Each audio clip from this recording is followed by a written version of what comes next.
So, you want to save the world with clean energy? Make money doing it? Confused about the economic and technical realities of residential and commercial solar, batteries, heat pumps, EVs? Want the real-world scoop on new energy technologies, not manufacturer hype? Then tune in to the Weekly Energy Show, hosted by Barry Cinnamon. Insights from Barry's 40-plus years in the solar and energy industry will help you understand the future ways we'll generate and consume energy. And now, here's Barry. Welcome to this week's Energy Show.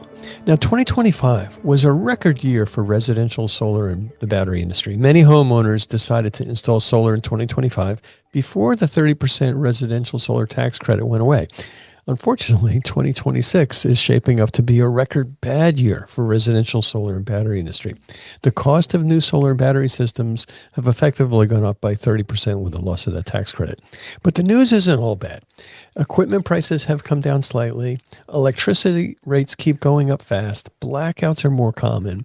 And there's improved savings by time-shifting energy use with battery installations. And most significantly, new financing products still allow homeowners to capture the lost 30% tax credit. So about a year ago, the One Big Beautiful Bill, that's the phrasing it lightly, wiped out almost all of the residential clean energy tax credits and rebates. So I'm reconnecting with clean energy expert leaders to get their advice on what's working for residential solar and storage industry, to understand how installers are coping with changes in the business, and understand what industry segments, products, and services still drive growth for homeowners. So where's the opportunity? Now that the residential tax credit's gone, the commercial structure financing still makes people eligible for the 30% tax credit. So that's the key to system affordability for homeowners. Lease or PPA financing, as a result, it's basically the tail wagging the dog for successful solar installers, and especially for price-sensitive homeowners who still want to get that 30% upfront discount.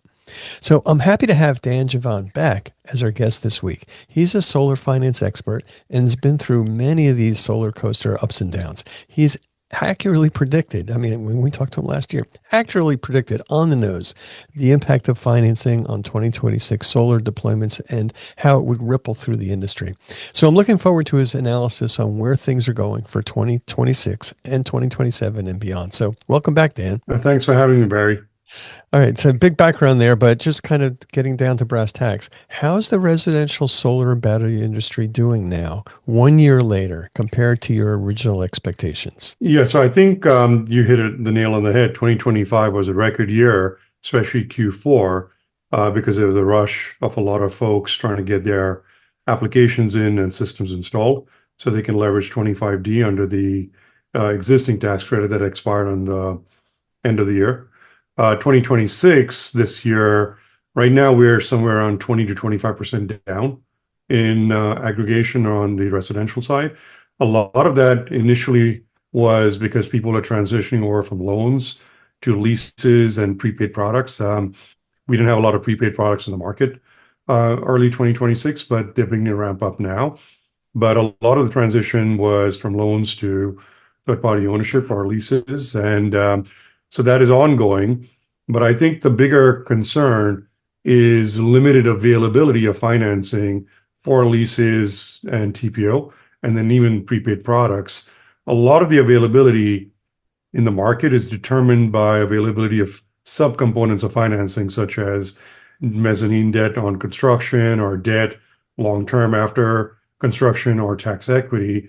And we can get into nuances of each one of them, but there's a shortage of each one of these capital stacks and sources that are now affecting the residential industry and to some extent the commercial industry as well. When I talk to lots and lots of my friends who have typically in California been in the cash business, they're down more like 50%.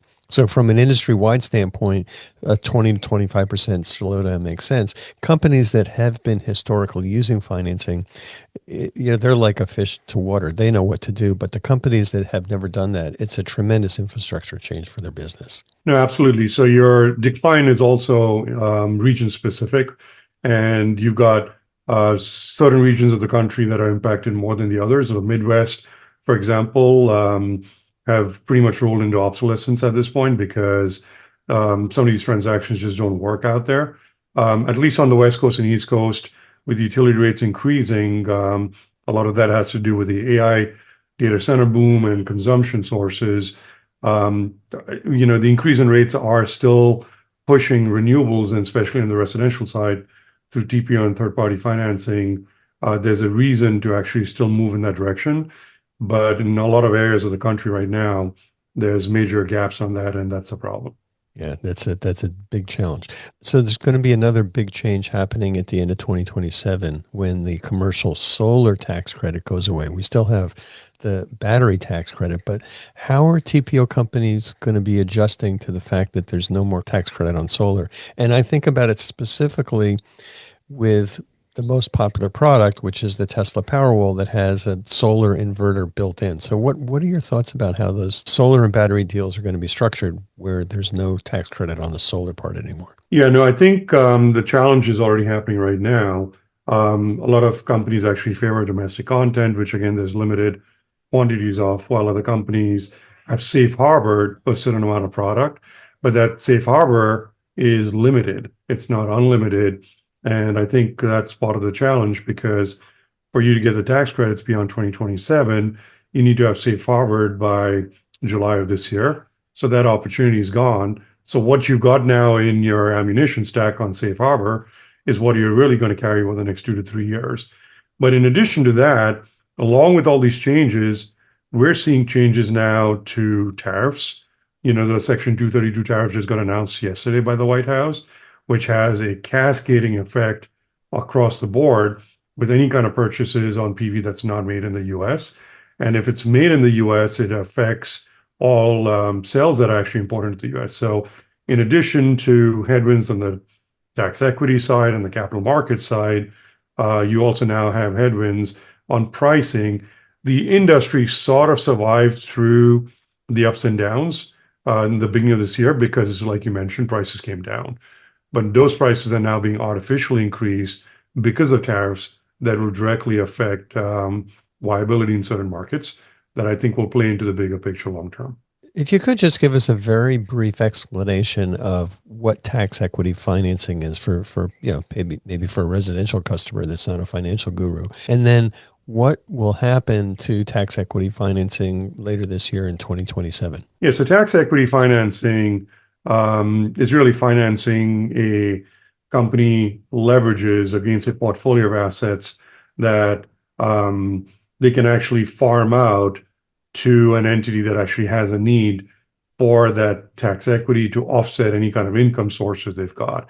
So typical tax equity follows different stacks from a investment grade tax equity to a high net worth individual tax equity, and then just to a general tax equity basis. And the difference between the types of tax equity is investment grade tax equity typically is sought after by hedge funds. And hedge funds will give you like a 4% discount on your tax equity and then be able to pay you the rest because they would save that 4 or 5% instead of paying the taxes. High net worth individuals require a higher return on that investment, somewhere in the 8 to 9% range. And then your standard tax equity, somewhere in the 11 to 12% range, which means on a project that costs $100, if the tax equity is $30, which is 30% of that, if you had to leverage that with a investment grade off-taker, you would lose, 4% of the $30. If you had to go at an HNI, 9 to 12%, and then obviously a higher than that to standard, that market on the investment grade side is shrinking for residential, primarily because investment grade off-takers don't consider a lot of the residential projects as bankable because of defaults on the customer side, because of delays in putting systems into play and effects of lack of performance in some of the systems. So there's a hesitation in the tax equity market to invest in residential projects for tax equity. And that is causing a cascading effect on the financier side, where there's limited tax equity available to begin with. The demands of tax equity now are increasing on a return basis because more and more investors look at residential projects as less and less bankable, which means the cost of capital for financiers is increasing. And what that means now is less money getting paid to the EPC that's sourcing, originating the project and building it out. And then in addition to that, there's also a back end effect where tax equity funds are typically not released to a finance company till that project goes into service. And till that project goes into service, any kind of payments made by the finance company are either on the finance company's balance sheet or through some kind of mezzanine debt, which is a stopgap debt during construction that they can then use to pay an EPC at install. That funds are limited too because that fund is at risk. So there's an upheaval going on across the capital markets, primarily for residential, for all the reasons I just mentioned, which are beginning to affect how much money is available, how many projects can get installed and sold under TPO or leases or even prepaid leases, and then obviously how that outlook looks like going forward. I would think that prepaid leases would be more financeable because there's no obligation from the customer. They're paying for that first 70%. So there's no cash flow coming back. It's just an operational issue of making sure that the TPO company handles their end of the deal. Is that correct? That's correct. But the nuances with the prepaid lease is you still have tax equity that is leverage. Tax equity typically wants to control the project for the first 5 to 5.5 years. Now, in a prepaid lease, a customer is making a prepayment. That prepayment is also financed. Now, the financier of that prepayment might be different from the financier of the tax equity, and it all comes down to control if things go south. Who has a lien on the product on the roof if something goes wrong? And that's really where you see a conflict come in between prepaid financiers that are prepaying really the prepayment amount, and then the tax equity and long-term debt financiers, if any, where they both want to control the asset so that if something happens, they have access to the asset. And the market that's available where there's an appetite both for tax equity and debt for the prepayment under the same umbrella is very, very limited, which is why structuring a prepaid lease is not as prevalent as a simple lease or a PPA where you don't have to worry about prepayment.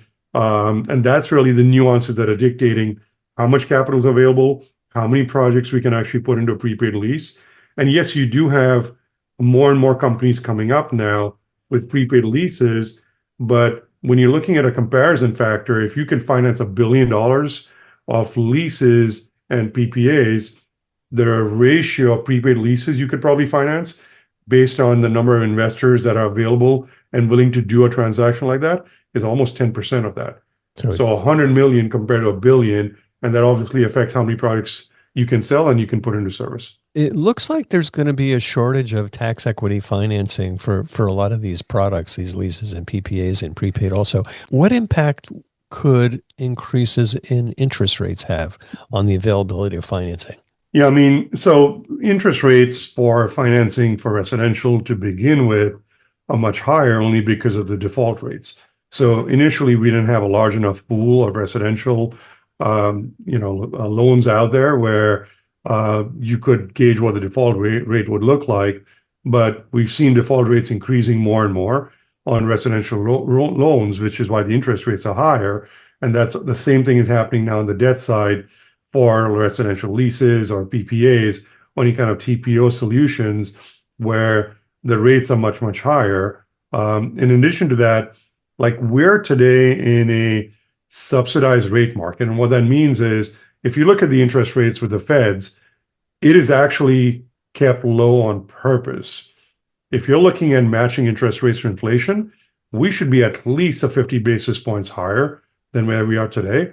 My concern is when that dam breaks, and it will happen, it'll be forced to happen because inflation cannot continue rising at the pace at which it is right now without a correction in interest rates. It's going to have a cascading effect downstream. 50 basis point increase in interest rates on the federal side leads to usually almost 150 to 200 basis point increase in lending rates for residential solar because of the nuances around default rates and things like that. So I would give it till Q4, and I expect interest rates to have to go up to curb inflation, which is now going to cause a downstream effect across the board in the market. So when things get tighter, what impact did these less available PPAs and leases have, or on the cash flow to installers that are using these, these financing tools? Yeah, so I mean, across the board. So your EPC rates are going to go down. If you're getting paid $3 a watt on a project, it'll probably go down to 260, 270 a watt. In addition to that, obviously you have equipment pricing increasing now because of the 232 tariff, and we can get into that. But also default rates will increase because it's not just the consumer that's paying for the interest rate that's built into the TPO. You're going to see default rates increasing across the consumer segment to begin with, which is going to cause a further rise in what most financiers are going to ask in a TPO. So you're going to see that increasing. So reduce CPC rates.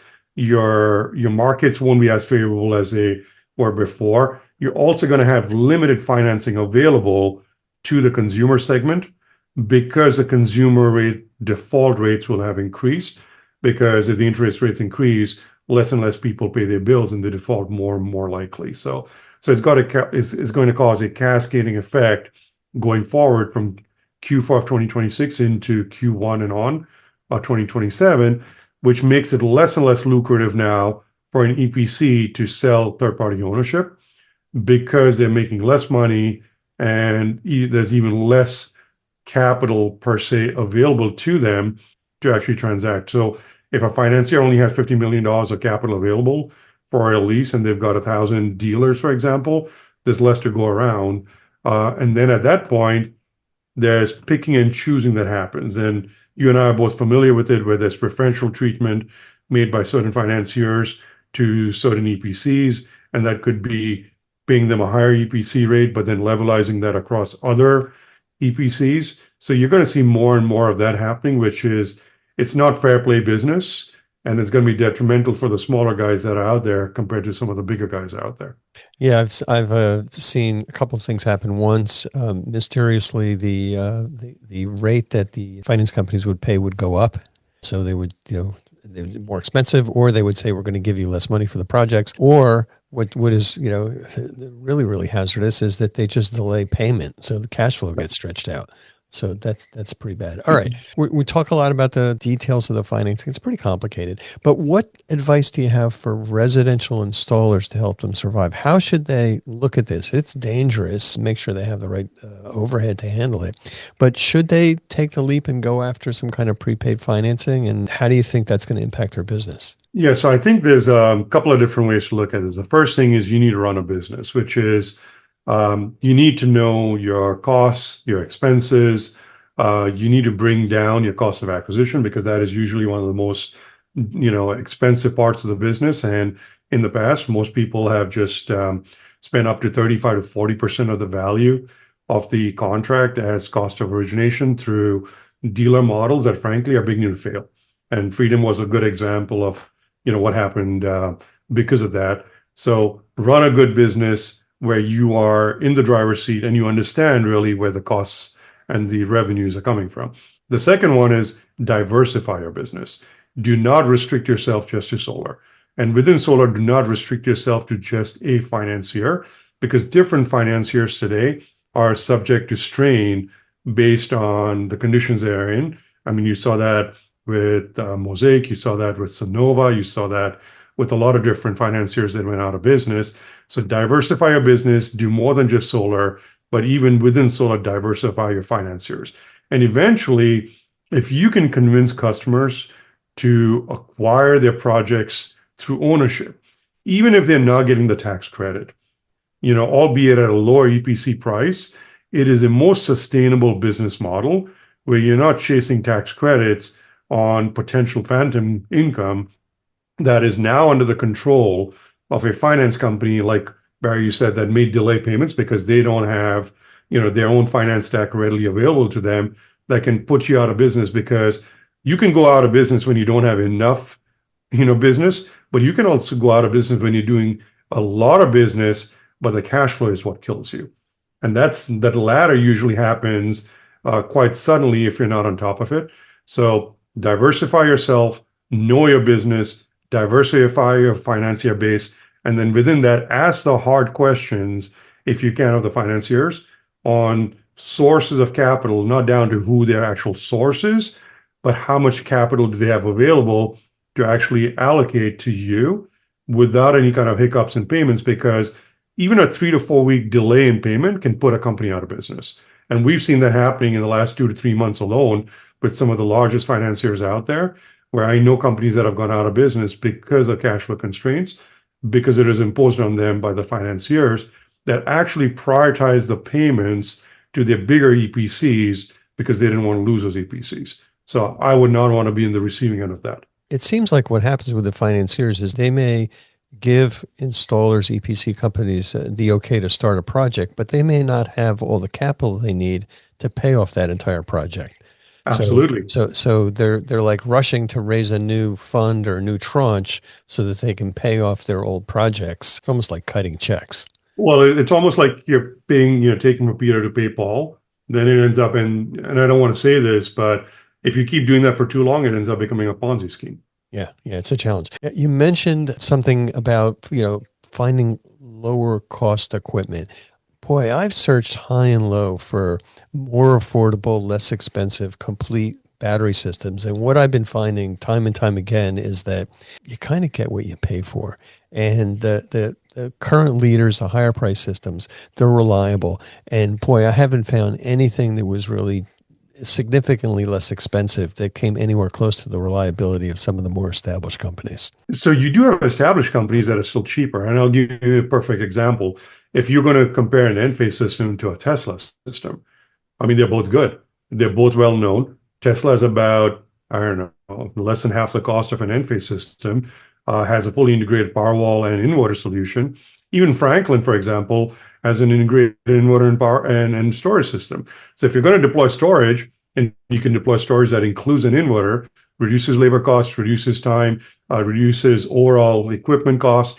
So finding creative solutions and actual equipment that can do that, I think, is the difference. And the difference is significant. So there are solutions from well-reputed companies available today.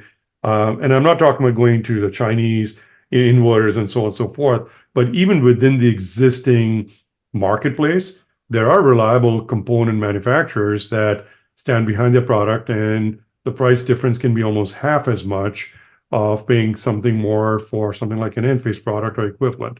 Yeah, you just ticked off all of our popular products. I mean, Lunar's the other one in there. So yeah, Tesla has 80% of our market share for exactly that reason. It's inexpensive and the darn thing works. Franklin would have even more market share if it were fiat compliant fully and if the price were lower, because that's by far and away the most reliable product. And then we have Enphase out there. We're still working out some of the bugs, but they're around. Enphase is a terrific company. And then I'd say Lunar's also in that top tier. But kind of beyond that, I'm scratching my head to see what I'd want to go on the hook for doing the maintenance for at least 6 years. And there's other companies that I won't go near anymore because they kind of stuck us with products that really weren't reliable. Yeah, no, I agree. And that's why you see Tesla's market share is beginning to go up. But at the same time, if you look at Enphase's market share, they still have a decent amount of market share, Solar Edge as well. But if you have a product that is actually fiat compliant, that actually has a solution that's cheaper and is actually beginning to mass produce that, to me, I think that's the direction the market's going into. And so I'm on multiple panels where I actually talk about product selection. And these are just some of the things that come up. And when I bring this up, it's usually the response is, well, installers don't want to make change because the change is costly. But when you do make the change, the gains that you realize if you invested once with a reputable product is extremely exponential compared to not doing it. So that's really where I think more and more people are beginning to take the leap of faith right now and actually going in that direction. Totally agree. And, we look at the reliability very, very carefully, and we are way more efficient, way more reliable if we just install a few products rather than, a menu. So we don't do the menu things. Basically, it's Tesla and there's a few others, but we're really, really good at installing Tesla Powerwalls, and they're pretty solid products. Speaking of battery systems, Battery cell costs keep coming down. And I don't see any enormous new tariffs going on those cell costs right away, but who knows? But with the continuing lower prices for battery systems, what opportunities do you think is going to be created for networks of home battery systems around the country? Yeah, so I think what you're alluding to is basically having a hive system of multiple storage products installed that actually can be leveraged, almost like a virtual power plant that Sunrun's beginning to do now. Tesla's partnered with them on. A bunch of other folks are actually doing that. I also know of some third parties that are doing it within certain markets where they're deregulated. I mean, of course, you saw the valuation that just came in for, base power that's doing this now. I think that is really where things are moving, both from a next gen, application perspective of energy, but also from an EPC perspective, opportunity.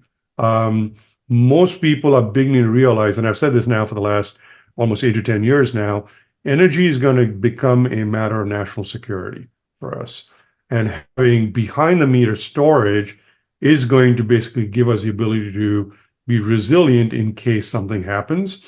So it's not just the revenue side of it or the opportunity side of it. Frankly, this is a matter of national security. And I think more and more states now are beginning to realize that, which is why there's more incentives coming around storage behind the meter. So New Jersey has a huge push. Multiple states in the Northeast are pushing. There are certain states in the Northeast where they'll actually install the batteries themselves for you directly from the utility at no additional cost, because it helps them also stabilize your grid. So for me, that is really, I think, where a lot of EPCs should focus on the storage side, because the push is coming at the national level, it's coming at the state level. And frankly, you already have a captive audience of solar systems that have already been installed that can leverage storage. So modifying and morphing your sales channels, like I said, you want to diversify your sales channels. Don't keep it locked to just solar or solar and storage. Go storage by itself alone is an actually viable solution. I think more and more EPCs should get into that. It's the Wild West out there. Where it's wildest is in Texas. There's like 2 or 3 huge VPP rollout programs, including base power. Octopus is doing something with Lunar, and there's NG4s out there too. So lots and lots of batteries going in really, really cheaply. California is very regulated industry, very, very strong utilities, kind of putting the brakes on those VPPs because the utilities would rather build that infrastructure.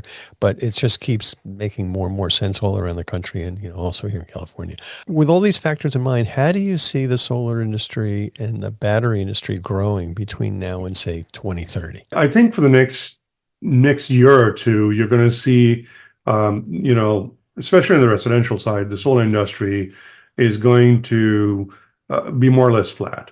I think there might be ups and downs a little bit, but if you look at it generally, when I say it's going to be flat between 26, 27, it's really going to be based on already a 25% dip from 2025.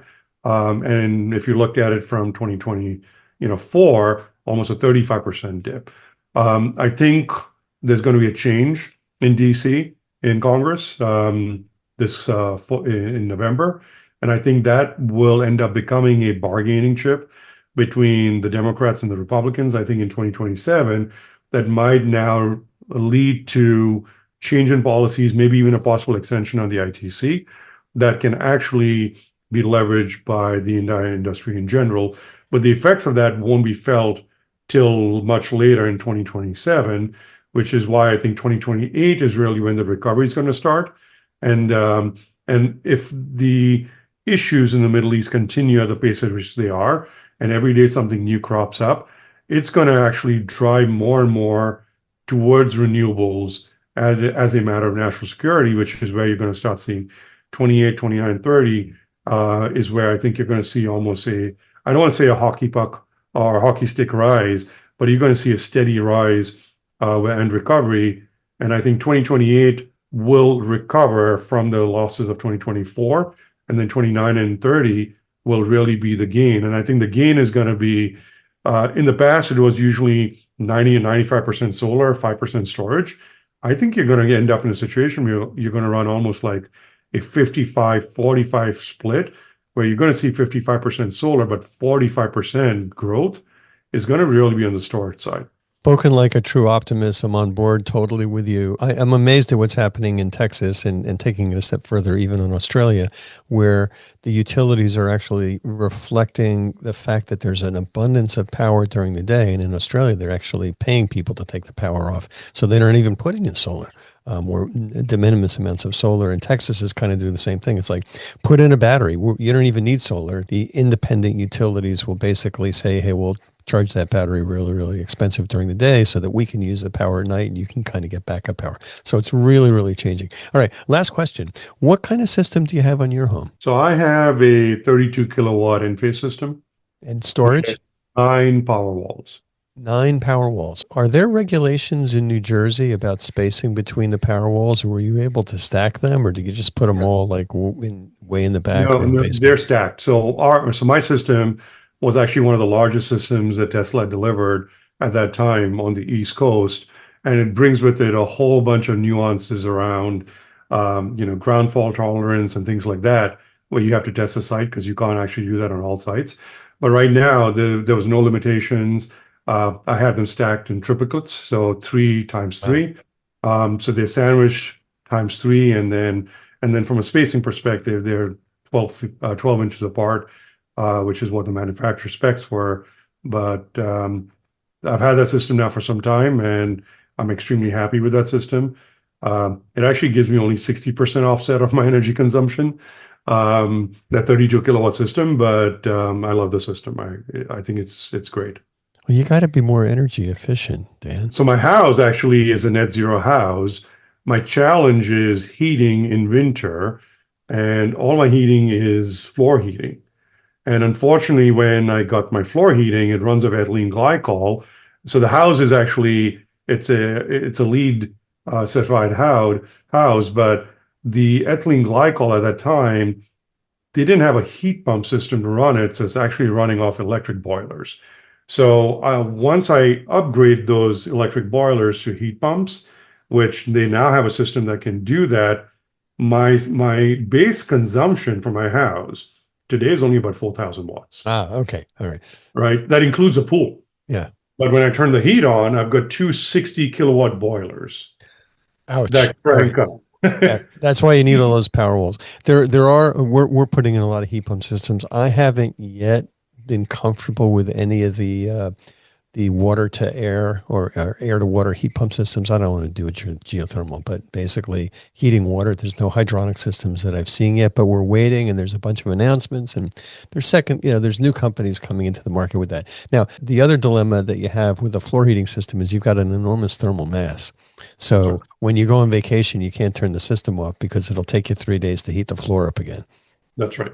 Yeah. So that's part of the challenges. And our system in the floor was made by Warmboard, which is a leader in floor heating. But at that time, like I said, they didn't have only electric boilers, and they're 2 60 kilowatt boilers each. So you can imagine if I run them at full peg for 1 hour, I've already drained all 9 batteries. Yeah. Wow. Wow. But if I did have to run it, so if I ever lost power in summer, I can pretty much run indefinitely off the grid. Do you have air conditioning also?